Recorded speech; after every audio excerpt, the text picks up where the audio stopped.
Bonjour, aujourd'hui je vais vous raconter l'histoire des enfants turbulents dans le train. Un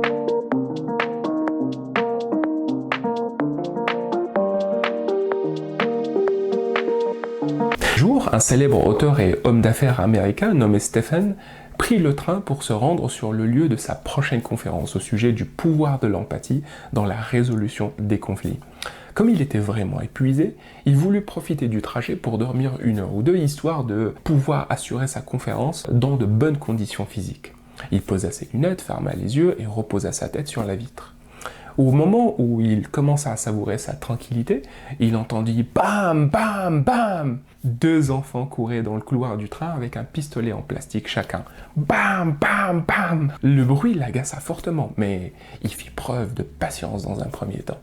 Ce ne sont que des enfants, et ils vont bien finir par s'arrêter d'eux-mêmes, se dit le célèbre expert en empathie. Mais c'était sans compter sur la coopération des 2 garnements qui étaient visiblement décidés à s'amuser tout au long du trajet, comme s'ils étaient seuls à bord.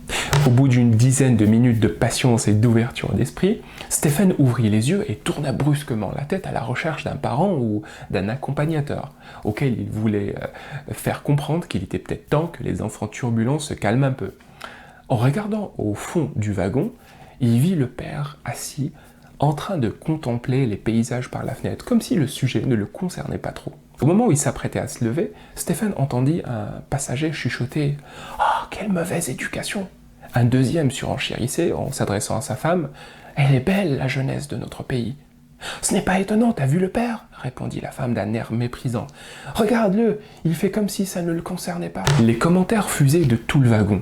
Stephen, quant à lui, alla gentiment s'asseoir à côté du papa pour essayer de résoudre le problème d'une façon diplomatique, digne d'un maître de conférence. « Bonjour, moi c'est Stephen », se présenta-t-il au papa. « Bonjour », répondit le papa d'un air désintéressé par toute éventuelle discussion. Stephen marqua une petite pause de quelques instants, puis il dit « Oh, quel beau paysage !»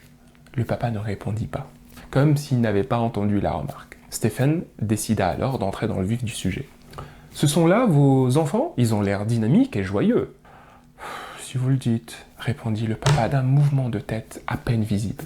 « Ah ben, quel dynamisme pour un si jeune âge !» dit Stephen d'un air enthousiaste. « Y a-t-il une raison particulière qui les rend aussi bruyants ?» demanda le conférencier d'un air diplomatique. À cet instant, le papa leva la tête comme s'il venait de découvrir une réalité cachée. Il aperçut le regard bienveillant de Stephen, qui semblait être fier d'avoir réussi à faire passer un message sensible d'une façon diplomatique, puis regardait les autres passagers bien moins prévenants. « Je comprends votre désarroi, monsieur, mais je n'ose pas trop les interrompre, » dit finalement le papa d'un air triste. « Comment ça ?» demanda Stephen. « Nous revenons de l'hôpital, » répondit le monsieur. « Voyez-vous, mon épouse vient de décéder suite à une longue bataille contre le cancer. Ils l'ont vu s'éteindre et c'était très douloureux. Mais apparemment, ils n'ont pas encore pris conscience de la réalité. Je ne sais pas comment leur annoncer la nouvelle ce soir et c'est pour ça que je n'ose pas les interrompre dans leur dernier jeu inconscient. » La réponse du papa, bien qu'elle était prononcée calmement et doucement, fut entendue par tous les voyageurs et mit tout le monde mal à l'aise. Stephen ne sut pas quoi répondre, en observant les regards hostiles et méprisants des passagers qui se transformèrent en une fraction de seconde. En des regards pleins d'amour et de compassion pour ces jeunes orphelins, il comprit que le sujet était clos et qu'il n'y avait rien à ajouter. Ainsi, les voyageurs laissèrent les 2 enfants continuer leur jeu innocent, dans la joie et la bonne humeur, sans aucun regard négatif ou geste méprisant.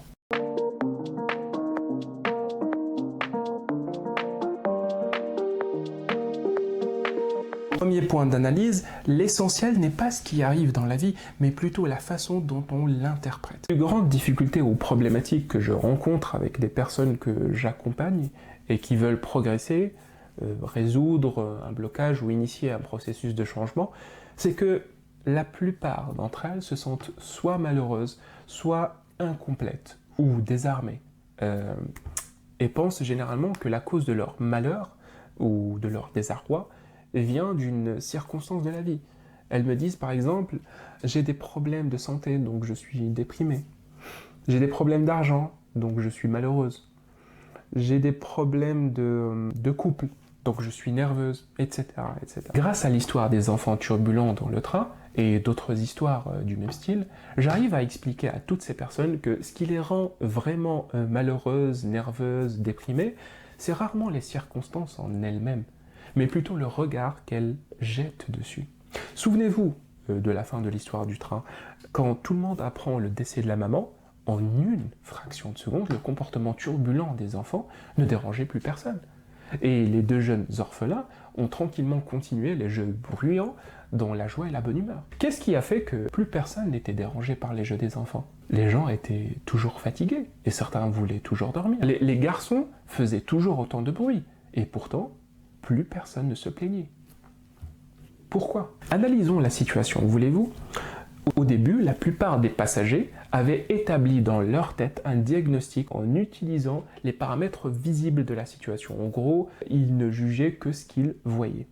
Et comme leurs paramètres étaient incomplets, ils ont établi un diagnostic erroné et négatif qui les a rendus mécontents de ce qu'ils voyaient. À la fin de l'histoire, les passagers ont pris connaissance d'un paramètre supplémentaire, le décès de la mère. Et quand ils ont intégré ce paramètre dans leur calcul, en une fraction de seconde, leur diagnostic est devenu positif.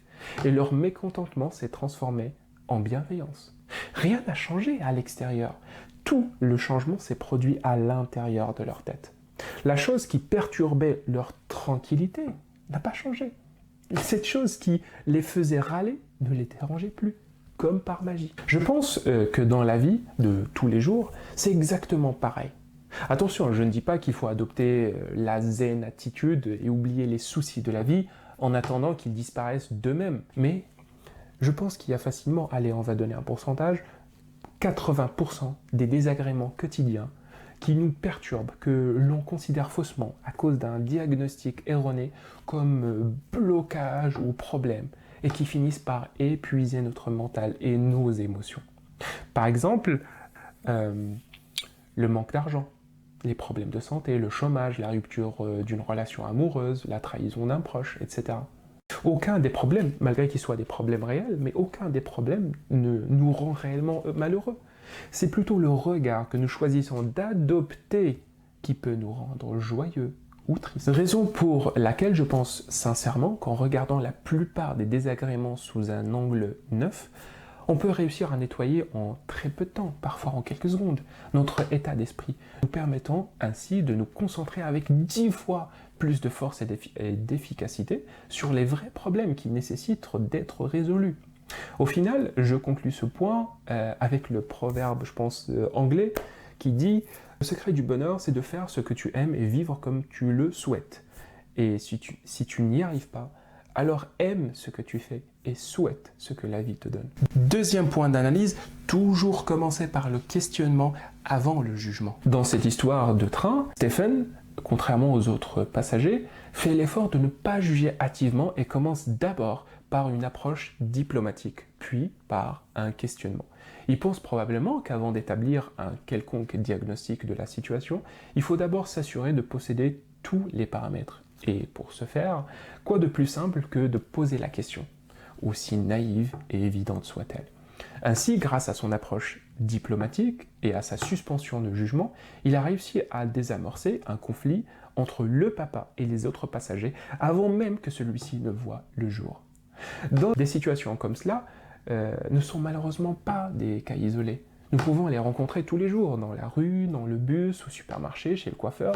Parfois, nous sommes les témoins, parfois les victimes et parfois les juges. Ceci dit, attention à ne pas confondre entre ne pas se précipiter dans le jugement et ne pas juger du tout. Je pense que le jugement est parfois nécessaire. Par exemple, juger si tel ou tel nounou est digne de confiance avant de lui confier ses enfants, ou juger si tel ou tel représentant politique est intègre et compétent avant de voter pour lui, etc.